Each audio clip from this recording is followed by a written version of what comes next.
Before you want to go out and spend the refund, I'm gonna try to invest the refund to then flip the refund, right? Because at the end of the day, let's talk about what a refund is. It's your money anyway. Say that And yeah, louder, man. open a Say broker. that. Say that. I need you to emphasize that one more time, because I think that sometimes we forget it. A refund isn't like, oh shit, you just hit the lotto. It's money that you gave the government. You were overpaying at the beginning of the year. Throughout the year, you were giving them too much money. So now they're just giving you your money back. Stack my money up like Legos. Bet me when I say so.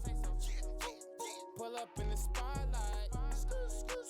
Pull up. Hi, what's up, world? This is another episode of Money, Music, Culture. It's your boy Ross Mac of Maconomics. And you already know I'm here with my dog, man, none other than Brandon Copeland. And we about to talk about some real gems today because guess what? I heard your auntie been acting crazy. You know why? Because she just got her taxes back. She normally was eating normal fast food. Now she been at Red Lobster. But that ain't what we talking about. We talking about what you should be doing when you actually get your taxes back. Cope, man, get some gospel to the people. How you coming? What should people be doing now that we around that time that people starting to get their tax returns, they tax refunds? Man, it's tough because you see every single year.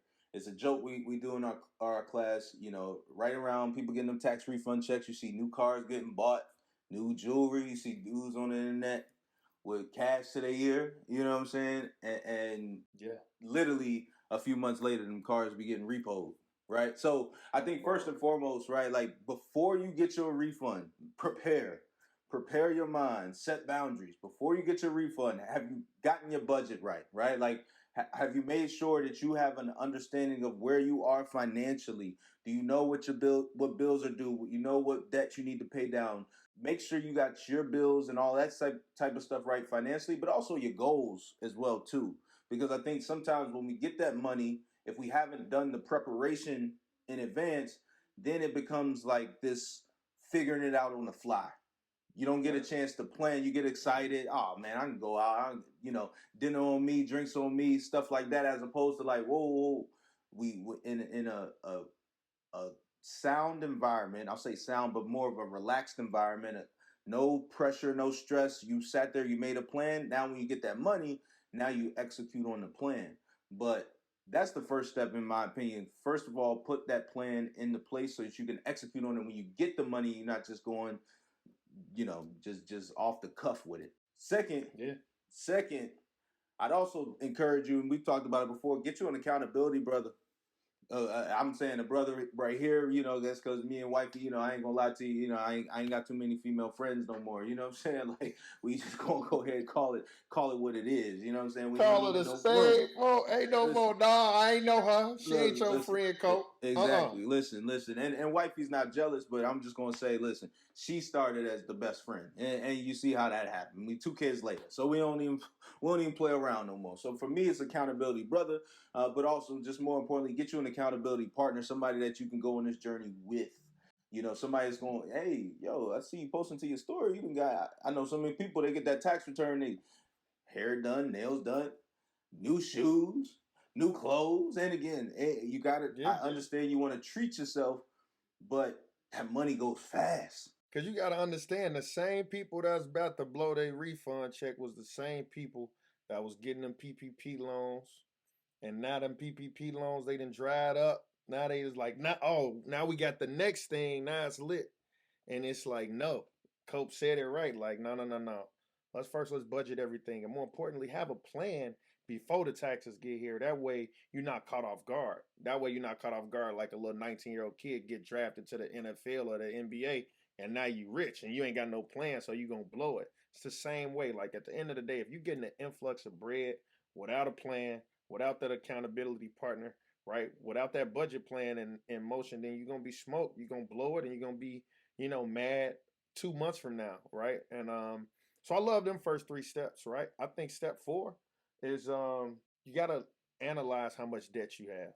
I'm going to look and say, if you got any credit card loans right now, I would try to get that, right? Like not asking how much you got or none, right? But like you got to understand that credit card debt it's a hamster wheel. It just keep going. Reason being because that is literally accruing at 20%.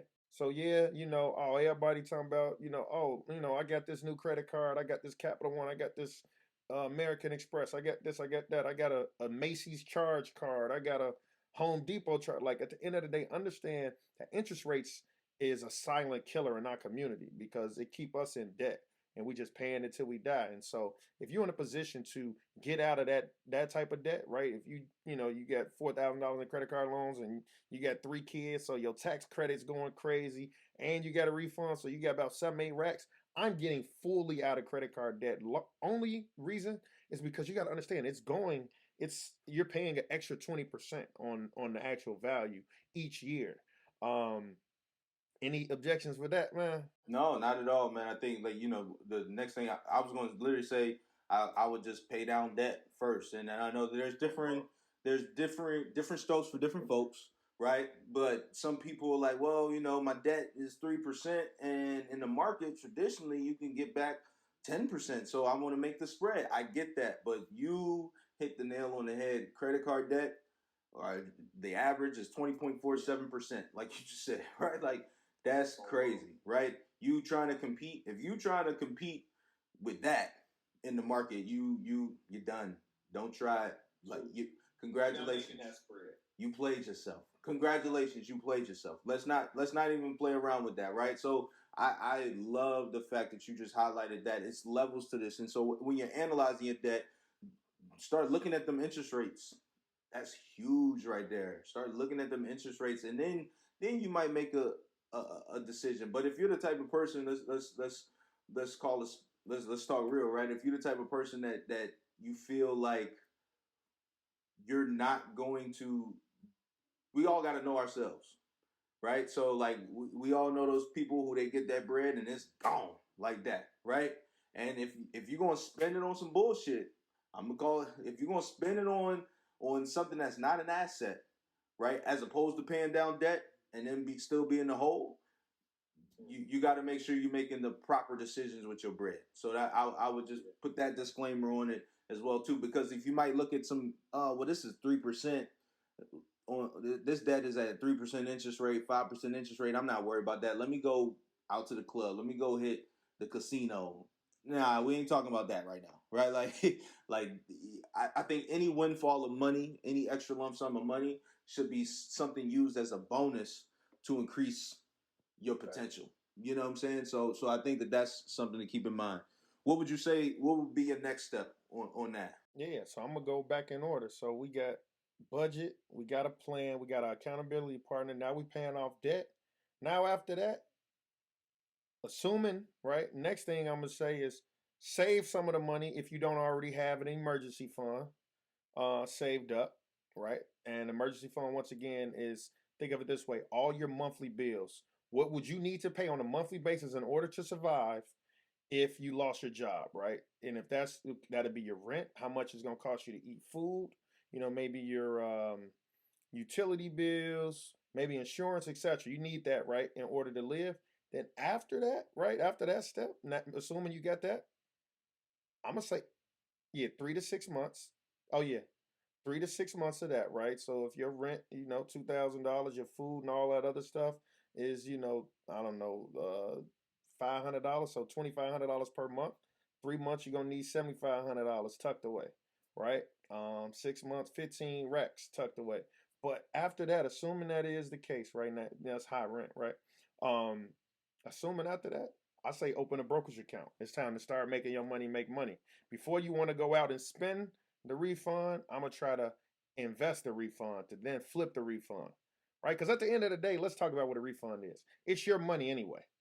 Like this isn't like a refund isn't like, oh shit, you just hit the lotto, right? This isn't, I just made a bet on FanDuel and oh shit, I hit a parlay, I just made $10,000. I got a free 10, right? This is your money, a tax refund.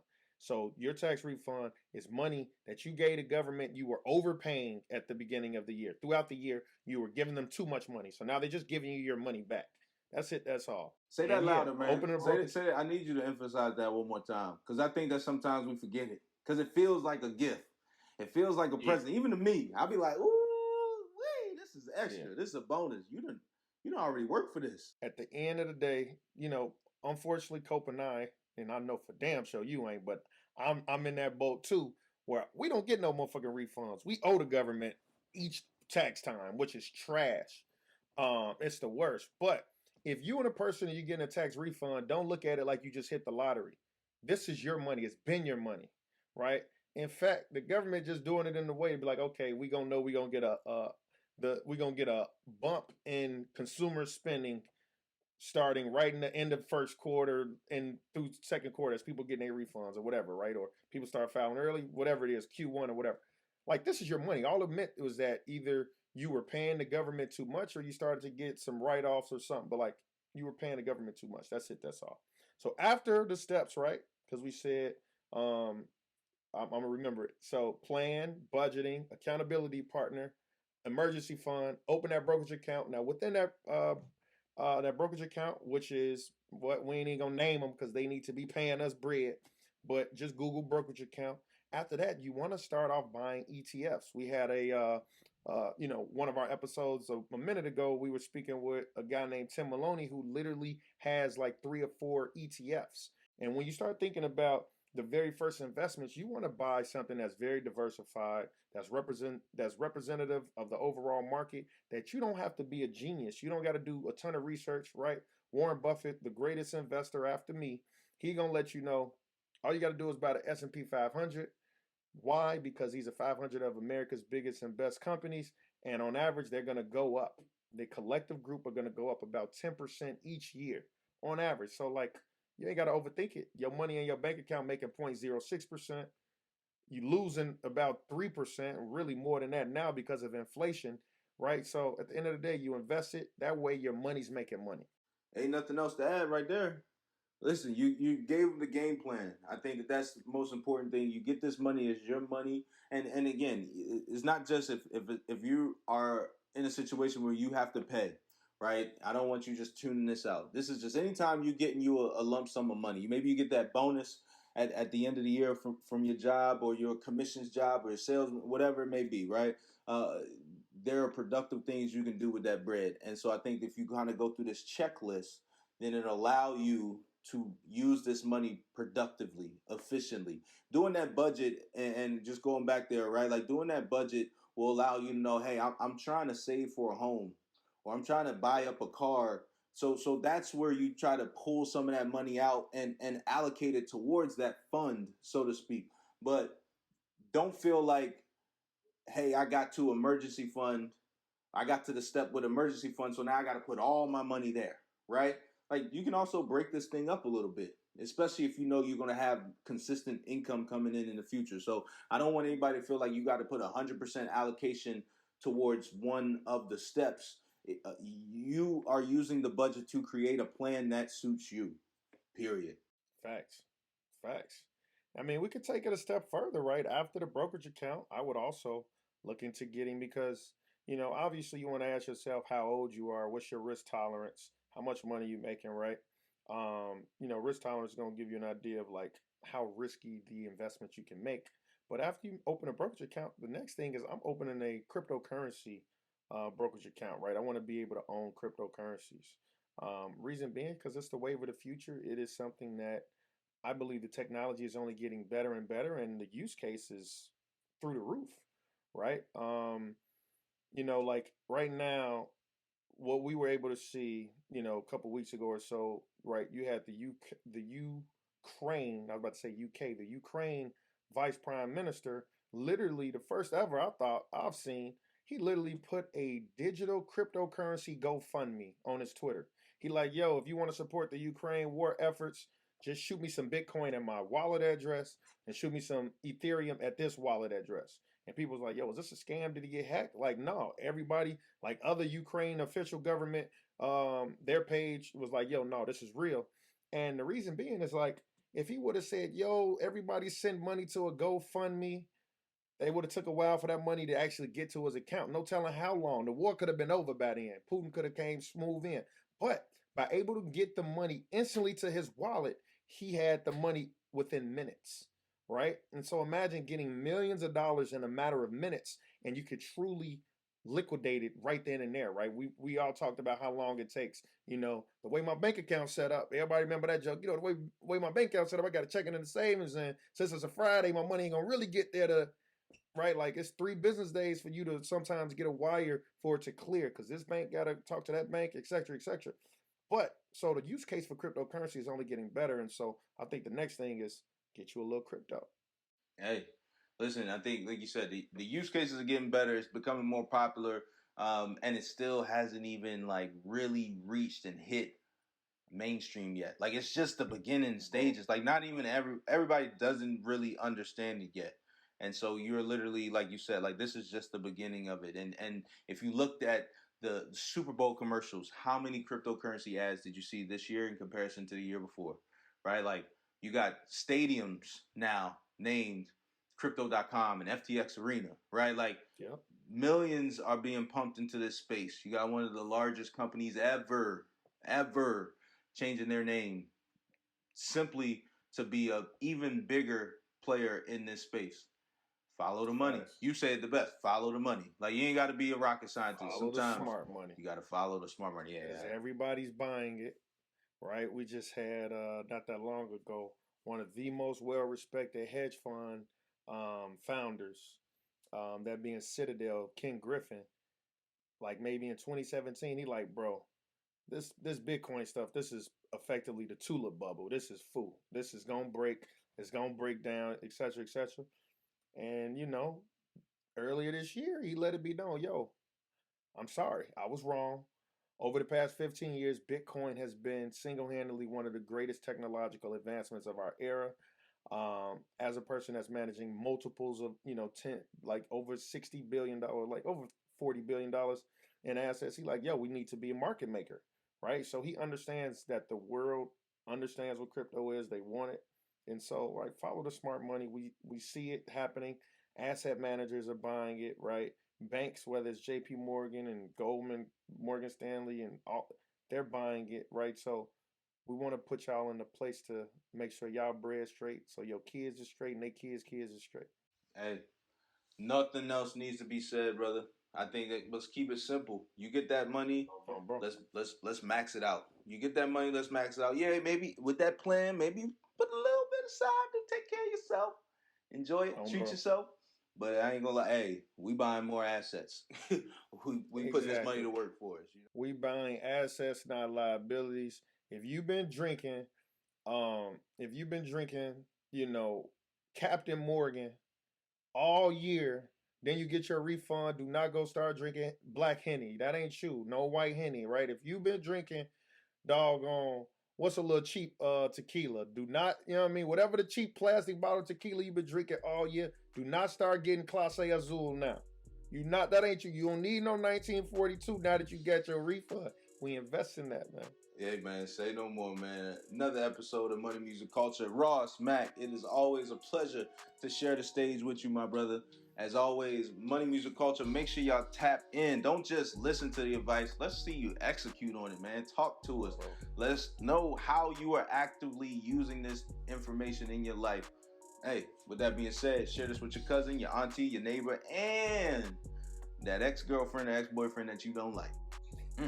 Say no more. Money Music Culture. We're going to see you next time.